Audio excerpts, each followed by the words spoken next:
All right, Jem, I'm going to do your past life reading and healing now. So we're just going to kind of keep it open. You told me some things about your recent history, just some kind of snags and some relationship challenges. But we'll just see what comes, okay? We're keeping it open and we'll find out what Spirit has to share, okay? So.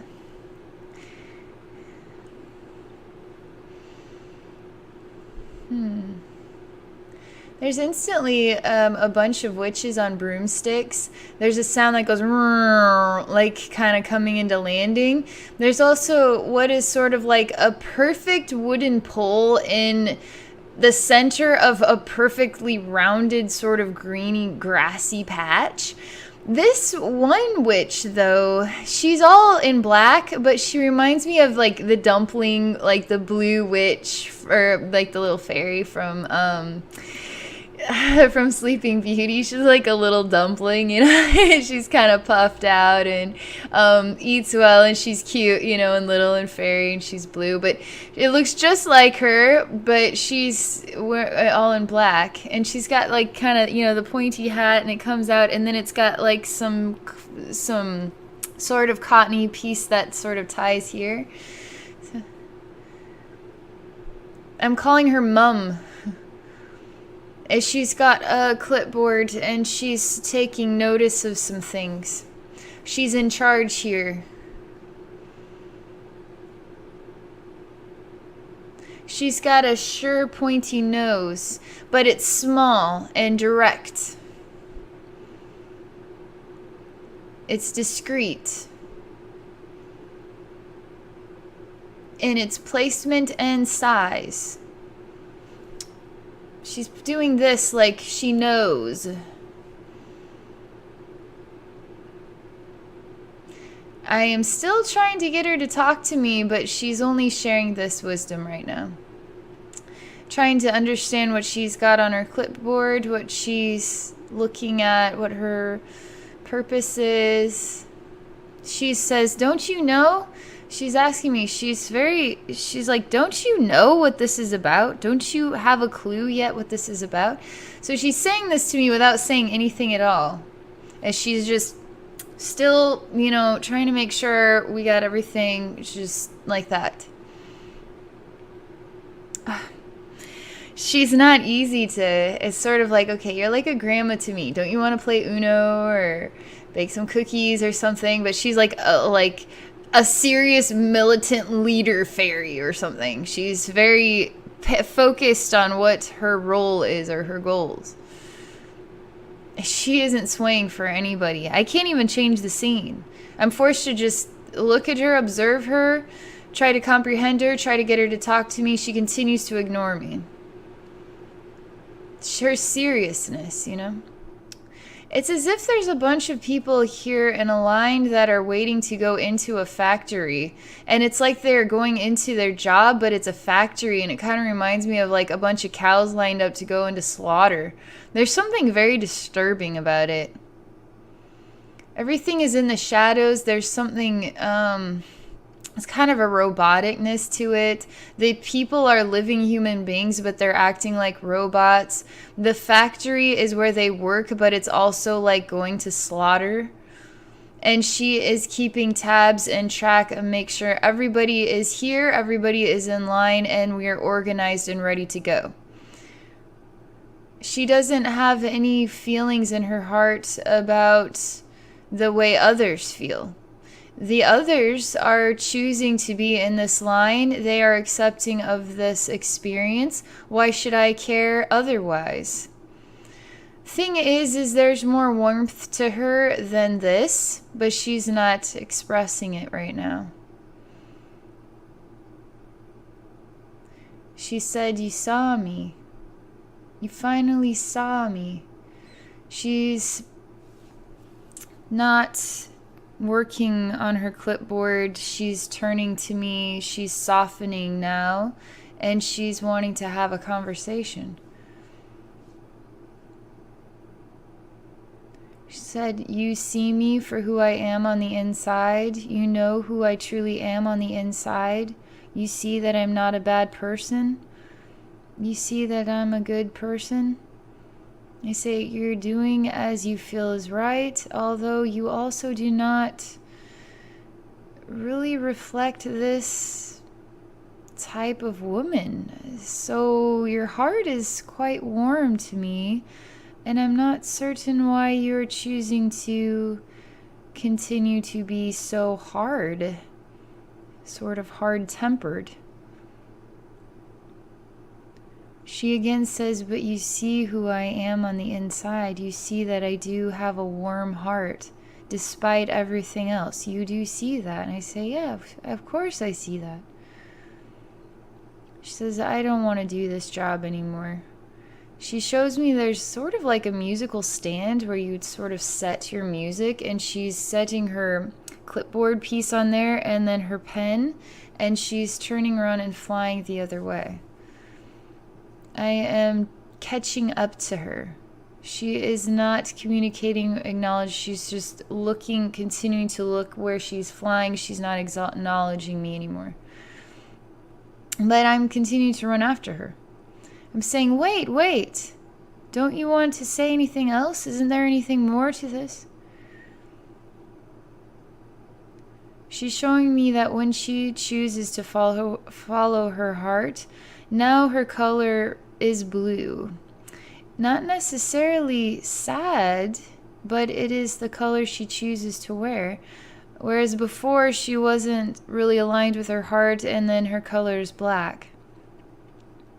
It's black just like the people walking into this factory were all sort of, they were covered in like black charcoal or in a dark shadow, and nobody was smiling. Everybody's miserable.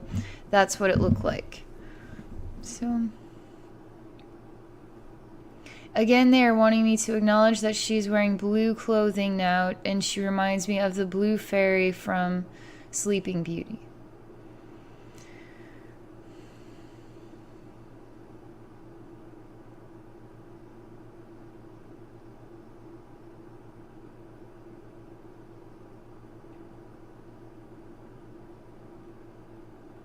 It's quiet. I'm at a standstill. I am sort of sitting on some rounded stone piece as I'm looking at this wooden pole, wooden stake. It is penetrating Mother Earth's body. It has been stabbed into her body.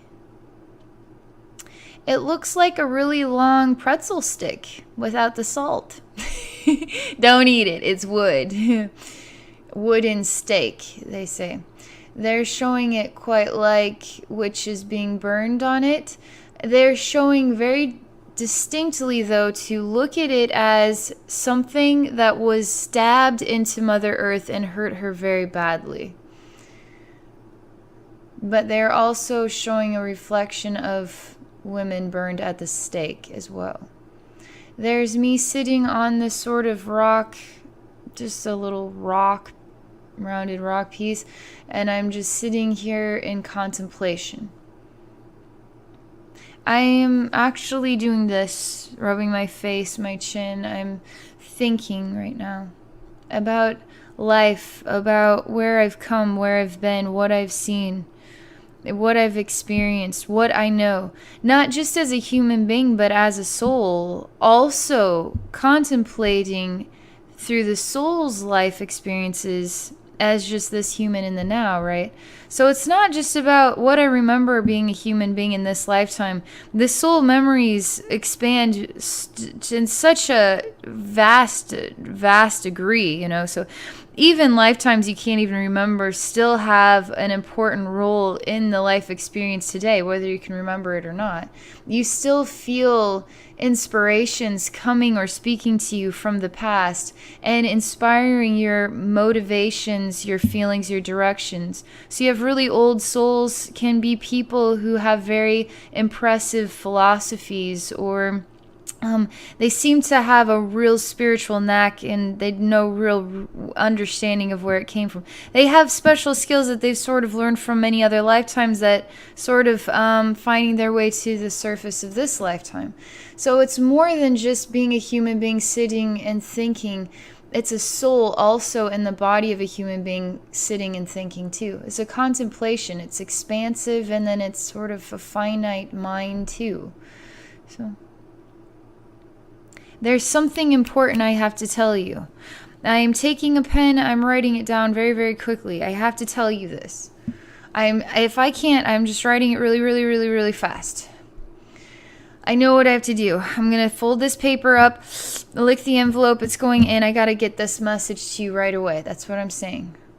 I know what it is. I know what to do now. I know what we need. I'm putting this in somebody's it's sort of like a satchel, and then putting it in there and asking them to please hurry with this. This is funny. This satchel's got it's sort of a red leather, but it's kind of faded off in some places, so it's kind of white or pink, or not perfectly red by any means. This is being on the shoulder of a man with a really bristly mustache. He's not particularly tall. He's skinny, and he's riding it's a bicycle with one really, really big wheel and one little wheel. And I'm hearing a bring bring noise, and he's riding it very straight and proper, and just looking around like that, no slouching.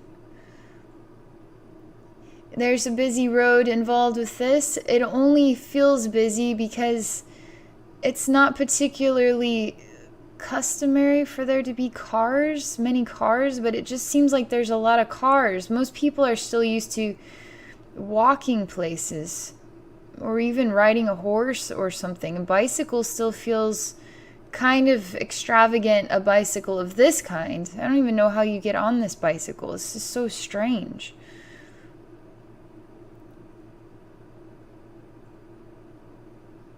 They're taught that there's something to this. It's not just about getting a message. It's a message that comes from all the different walks of life, all the different times of life. Times when people were walking or riding a horse or riding a bicycle or riding a car. There's something about historical timelines too. Messages that are coming through historical timelines.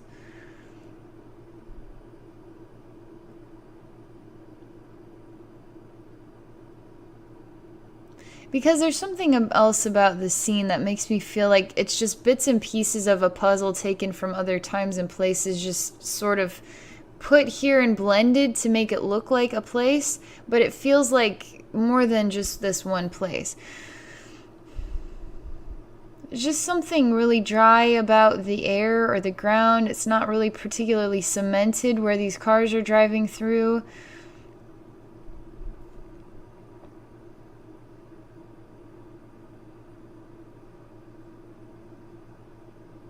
They're showing me women. There's something about furs they're wearing.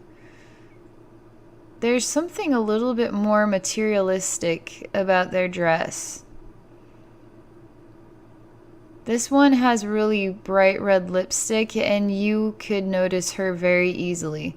She's almost kind of like a pinup girl, like a guy that just came home from World War II would just be so thrilled to come home to her. She has really noticeable red lips, red lipstick, and she smiles and her eyes just sparkle. She's pretty. I like the way her hair is. She has a way about kicking her one leg up, and I don't know why. It's sort of silly. She's got shoes on that have a little bit of lift to them, and then she likes to kick one leg up backward, and so she's just standing on one leg. There's something silly about it. It's almost like a silly dance or something, but she just stands like that just briefly before she puts her leg back down. I don't know what it means. It's some silly sort of flirtatious move she does. It seems so silly, but somehow it works. I don't know how. I'm just watching her. She's wearing blue. She's just stunning, though. I mean, she is. She wears white shoes. And there's just something not... I mean, she just... Is she a real person? That's what I'm trying to figure out here.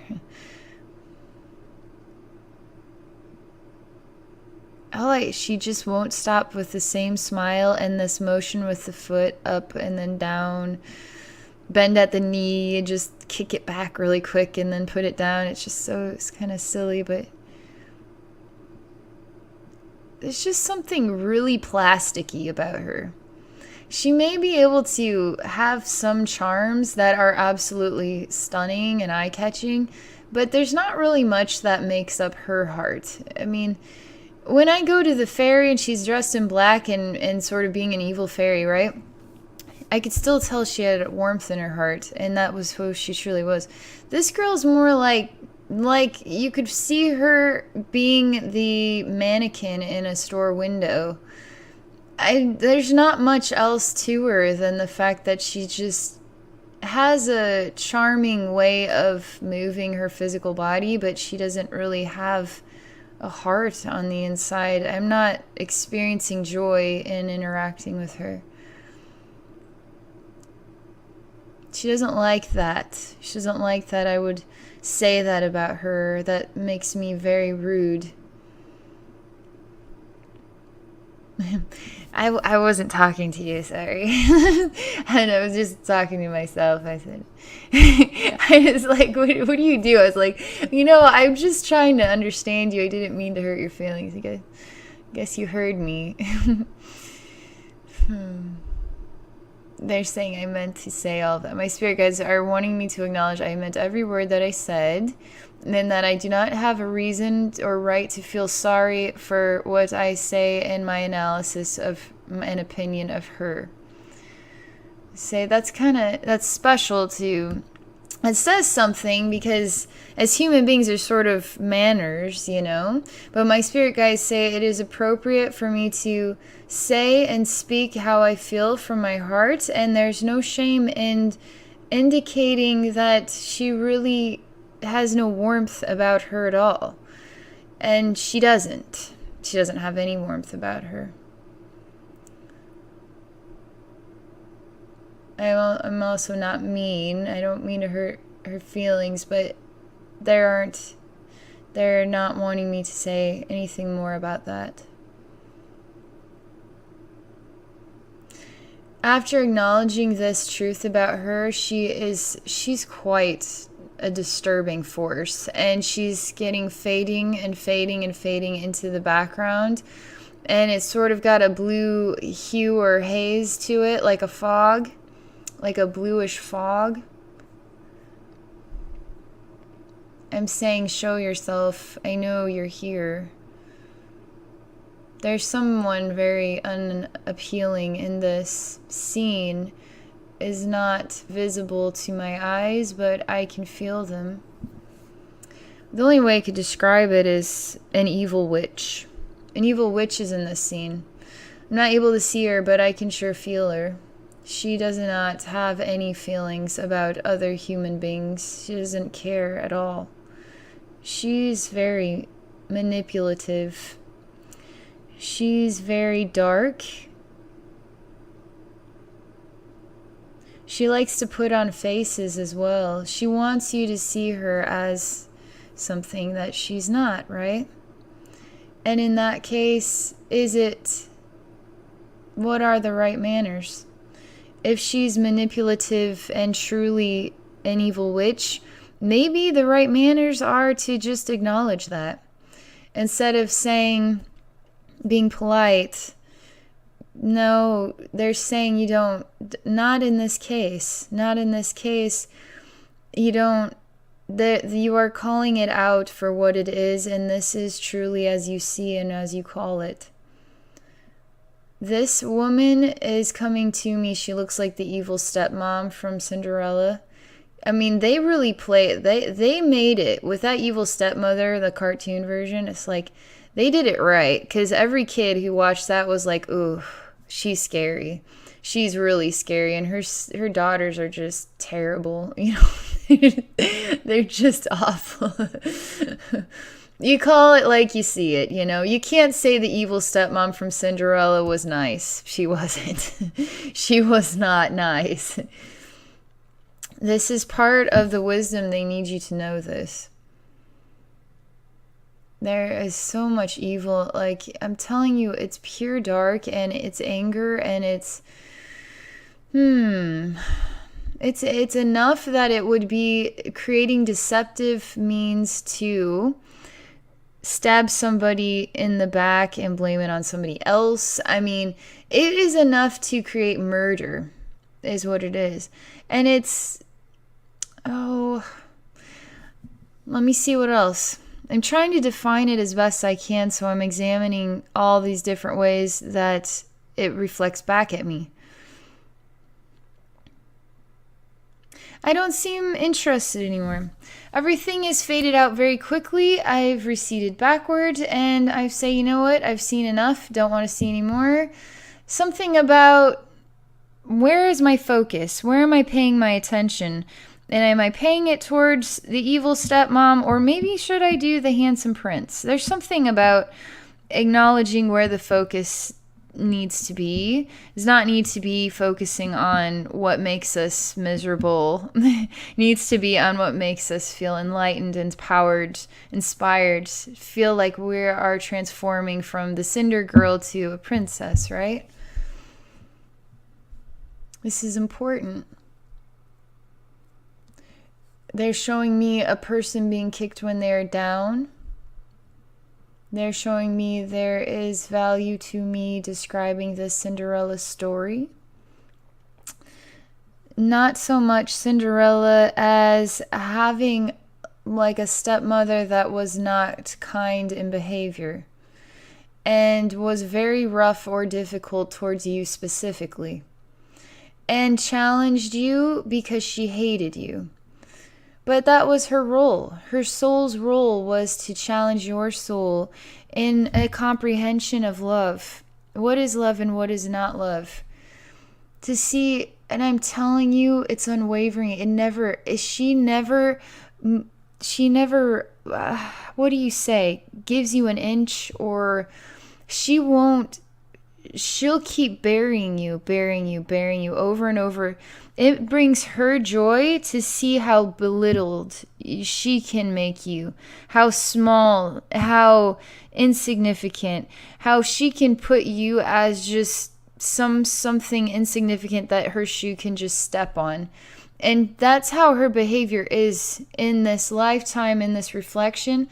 This energy, this persona, this soul is very belittling to you.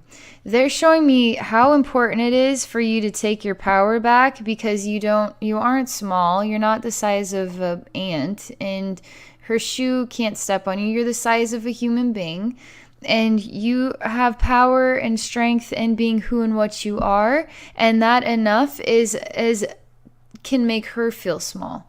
By you just choosing to acknowledge that you are amazing, you are wonderful, you are special, and nothing she can do has any power over you. It only has power when you acknowledge her. It only has power when you let her opinions, thoughts, and everything sink into your mind and your heart and make you feel this big. That's the only time she has power. She never has power unless you allow her to inspire you to feel this big. So now just realize, so that's all I have to do is just realize that I can just be my own size and ignore her, and that's just going to piss her off and make me stronger. There's something weird about this. I'm trying my best to, but they're saying yes to this. They're wanting me to drive it home that you need to alter the behavior or pattern associated with this reflection. This is a real past life. This is a real past life with what would be a stepmother and you as a child. Stepmother hating your living guts and making sure you know it day after day after day after day after day after day. Again, after I've said all that, it just sort of takes a spin and a twirl and just goes off into the atmosphere. Nothing. I feel fine. I feel happy. I feel like I'm a leprechaun and I'm going to just do the side jump and kick my heels up. You know what I mean? I feel like, yippee, I did it. I feel really happy right now. They say you need to be doing this. You need to feel happy. You need to feel your inner power. You need to feel inspired. You need to feel your joy, right? That's what they're saying.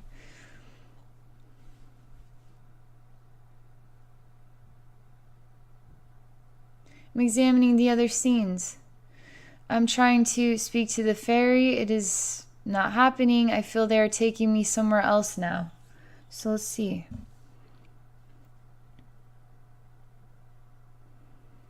It has to do with the tavern. It's sort of old school. It's like a British style old tavern or something. There's a horse outside.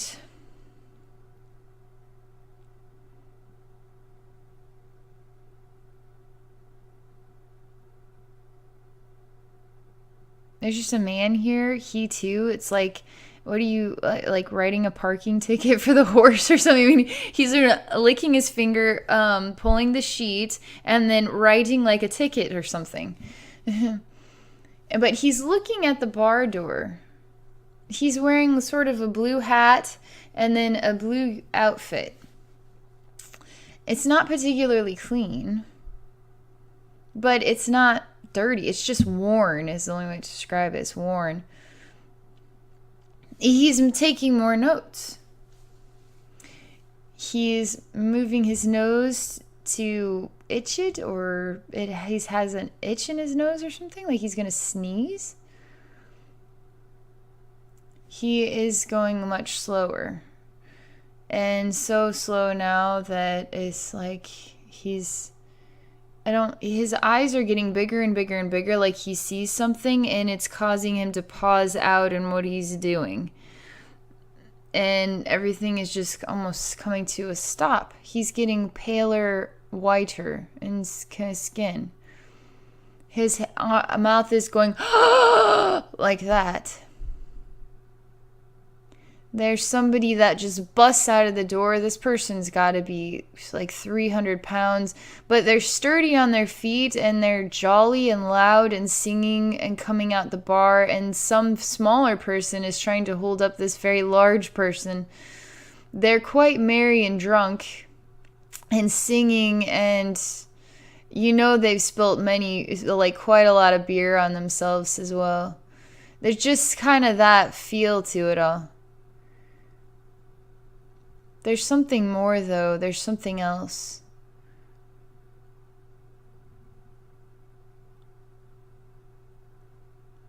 Something else that he saw that nobody else saw. Something he saw but nobody else saw.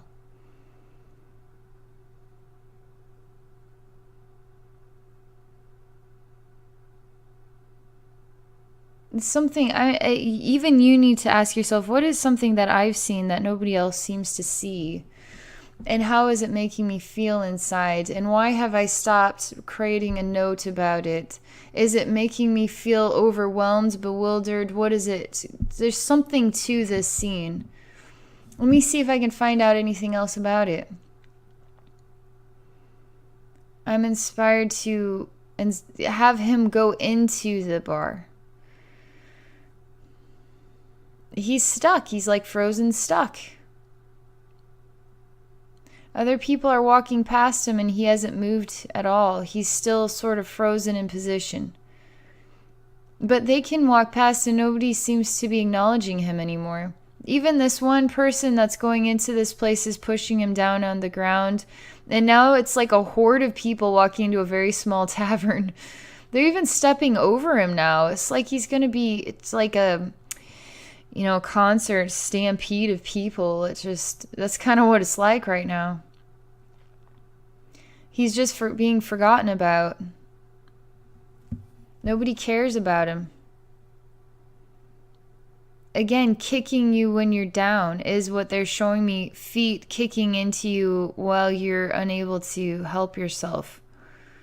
But you're stuck. You couldn't even move your arms to try and get out of the way or move your legs or anything. You're just like stuck, and then you're falling backward still in this sort of frozen position.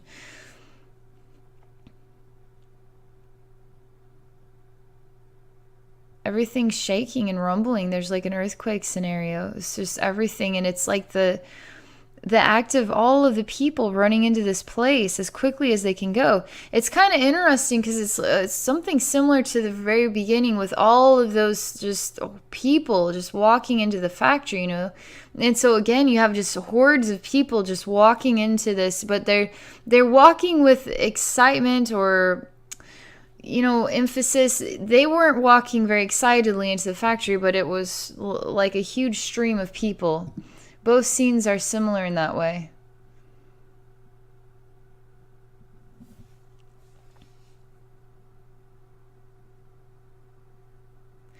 I'm just trying to evaporate the. I'm altering the scene. I'm interacting with the scene. I'm trying to get more information.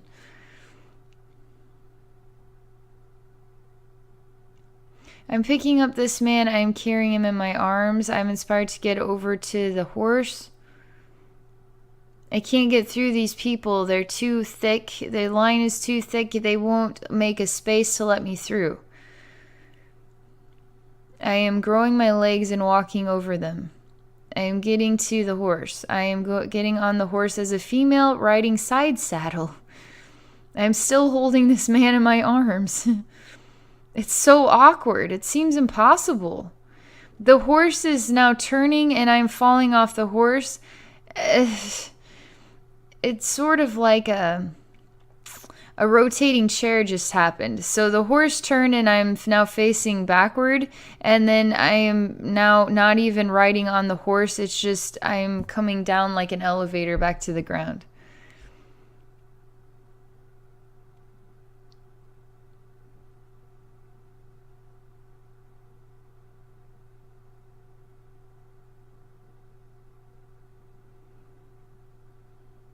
I'm looking for answers everywhere. I'm looking into all the scenes for more information based on what I've experienced and seen in this scene. This is part of you too. This is part of how you feel about your life. This is part of how you're looking for answers everywhere. In life, you're finding solutions, right, to get you from one place to the next, but you're having a hard time staying solid with it. It just sort of like your solution kind of runs off into the horizon, and now you have to come up with another solution. So you're looking everywhere for the next step, is what this is saying to me. But they want me to acknowledge that it is a woman that is carrying a man who has become stuck. And you are the one who is solid enough and strong enough to carry him. And he's not able to take care of himself because he's stuck. You are the one that is continuing to try to find answers or solutions to problems. All he could do was literally see things happening, get upset about them, and then point his finger. And then now he's stuck in this, whatever this is.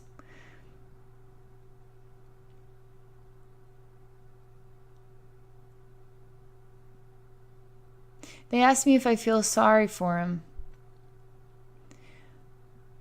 I say I don't have any feelings associated with it. I'm just trying to understand what he saw, why he was inspired to solidify. Why did those people come? I'm just trying to make sense of what this is about. I'm glad that the female came and picked him up and came up with ways to help him, even if she didn't know anything about him or anything. She didn't know anything about him. She didn't even know why that happened. She just wanted to help him out of the goodness of her heart. That was all. They're saying, so you wanted to help him out of the goodness of your heart is how you felt about him. I say, yeah. Yeah, I did. It didn't matter what he saw or what. All that mattered was that he was okay. Something about this. But there's also something in the art of solving problems, too. Trying to make sense, trying to find the answers without a lot of facts or details. Let's see.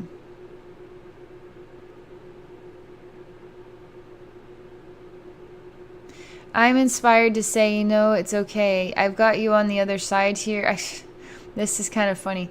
I'm just saying, I'm putting the guy on the ground. The horse hasn't run off. It's just standing there right now. And so this guy is now standing there. He's not frozen anymore. He's able to move his body. He takes his hat off his head. He's watching me. I'm on the horse. He's watching you. You're on the horse. And I'm just saying farewell. And I'm riding off. I helped you get across the other side of that big horde of people. And now I'm going to leave.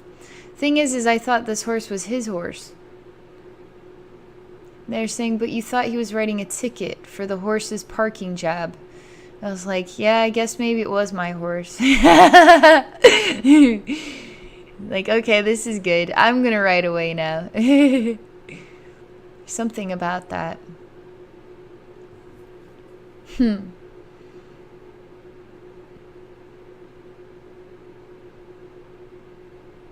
Try to ride away, and in the process of riding away, I'm not exactly seeing anything on the horizon. It's just nighttime right now. It's not like the sun is setting or the sun is rising. It's just dark. And so the horse is leading the way. And I'm just trusting in the direction that it takes me. I'm not able to see or know or understand what is to come next, but I'm just going to trust. And I know that there is always a sun that will come up when it is meant to. It's one thing that we can count on. Some sun rising even in the dark night of the soul. This happens for everybody. Sun always does come up again. Trust in that. The sun does come up again. It always does. I'm examining this stake into Mother Earth and the image of which is burning. And I'm saying, where was the light at the end of their tunnel? It was death. But they're showcasing that it was a lifetime of experience, that now we are the person sitting on this rock contemplating life today. Even with all of these past life memories or sensations, even if we can't remember them, that helps us to understand who and what we truly are. We may be a human being living a human life, but there's far more to who and what we truly are than just our physical persona. There's a spiritual depth to us too, and we feel it in our hearts. We know. The fairy wearing the dark outfit, she was playing her role, but deep down inside she had far more warmth and love in her heart than she was exhibiting, right? That other woman tried to be perfect, but deep down she had no heart at all. She was quite not a nice person. It's important for you to know all of this. Oh my gosh, I just realized how much time I've got to call this a past life reading and healing. Thank you very much for this experience. Sometimes I guess I just get carried away in the experience. So I'm wishing you the best with everything, okay? And keep me posted on how you're doing. And for those of you watching, if you're interested in a psychic reading or spiritual healing with me, you may do so by visiting my website at abbynormalswisdomquest.com. Thank you for watching.